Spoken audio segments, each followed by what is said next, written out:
So the first technique I like is something called grease the groove training. And this basically involves you doing pull-ups throughout a set period of time. Let me explain a little bit more.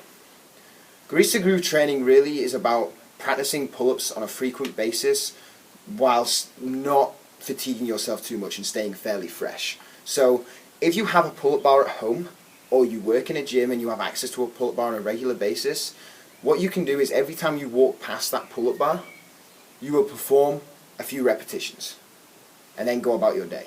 And then 45 minutes later, if you walk past it again, you do a few more repetitions, etc., etc. So the key here is, let's say right now you can do 4 pull-ups in a set and that's your maximum amount. You will just want to do 1 or 2 repetitions of the pull-up each time.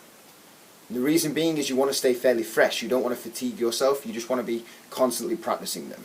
Now let's say you can do 10 repetitions in a set and you're looking to be able to do more. You'll do 4 or 5 repetitions every time you walk past the pull-up bar. And it'll feel fairly easy. And that's a good thing. Because let's say throughout the period of the day, you do 10 sets of 4 to 5 pull-ups over like a 10-11 hour period or whatever. That's an extra 40 to 50 repetitions of pull-ups that you wouldn't have got in. That's quite a lot of volume.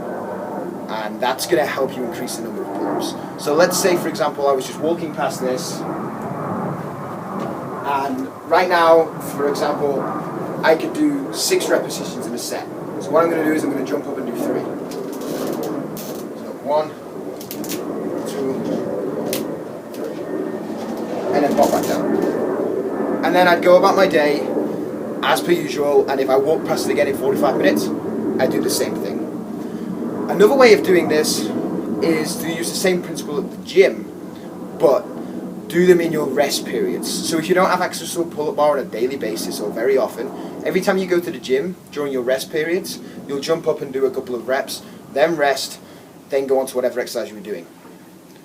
So if you're doing a set of squats, do your squats, rest a little bit, go and do 2 or 3 pull-ups in the grease to groove fashion, then rest again, then go back to your squats, etc., etc. And it's just a really good way of increasing the volume on a daily basis. Now, you may find initially that you can't do this on a daily basis. That's okay. That's fine. It is. You will get in quite a bit of volume, and if you've never done this before, that can take a little bit out of you. So just be sensible. And if you're feeling really fatigued the next day, do them the day after. Okay? The second method that I like a lot is something called isometric training. And an isometric hold, if you like, is simply when you're performing an exercise, you just stop at a particular point, so whether that be in the middle or at the top range of motion, and you just hold the position in a static contraction, so nothing's moving, your muscle isn't shortening or lengthening, it's just staying in one position. That's called an isometric contraction.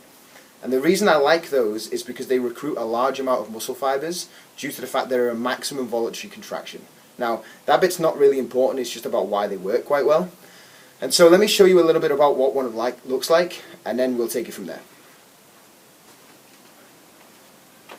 So, if I was doing my pull-up, what I'd do is I'd get into the pull-up position, I'd pull myself up, and then I'm just going to hold for like a 5 to 10 second period. Hold, hold, hold. And then relax and come back down. Now, that hold at the top was called an isometric contraction. And it works really, really well. This isn't something you're probably going to be able to do as often as grease to groove training, because it does take a lot out of you and it is quite fatiguing, but it's a very, very useful drill. And you can do it at different positions too. So instead of doing it at the top range, you might like to do it in the middle range. So that would look a little bit like this. So instead of going all the way up to the top, we're going to stop in the middle of the repetition and hold that there. And then relax and come back down. And that'd be one hold. Now, really you don't want to be going anything over 10 seconds with these. I like to stay in between 5 to 10 seconds a hold. I think they work really, really well and they're very useful. And again, like I said, it's not something that you're going to be able to do frequently, but 4 or 5 sets of a 5 to 10 second hold, that's going to be pretty fatiguing. And it's just going to help a lot, is what I'll say.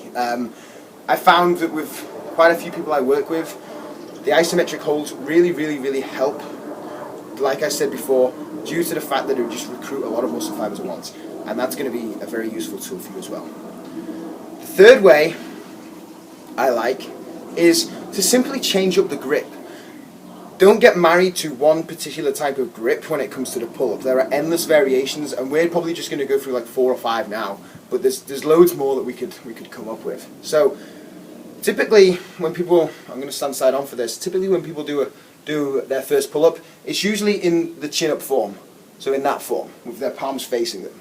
Because for most people that's just the easiest way to get started, and that's fine. But that's not the only way. Another way you can do it is with a neutral grip, and then coming up in a neutral grip. That's going to work quite well.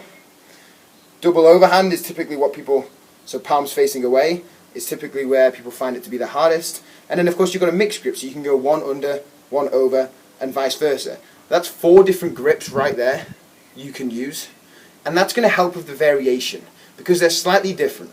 Okay, so when you do a double under with palms facing you, you're going to probably get slightly more bicep recruitment. Okay, when you go wider, which is typically harder for most people with palms away, you're going to get slightly more lat recruitment from the back. When you go neutral, you tend to get quite a lot of forearm recruitment. Okay, so they're all slightly different variations, and they're very useful to play around with. Don't just think you have to use one. If you get better at doing them this way, there's a good chance you're probably going to get better at doing them that way as well. So don't be married to one system. Play around with your grip.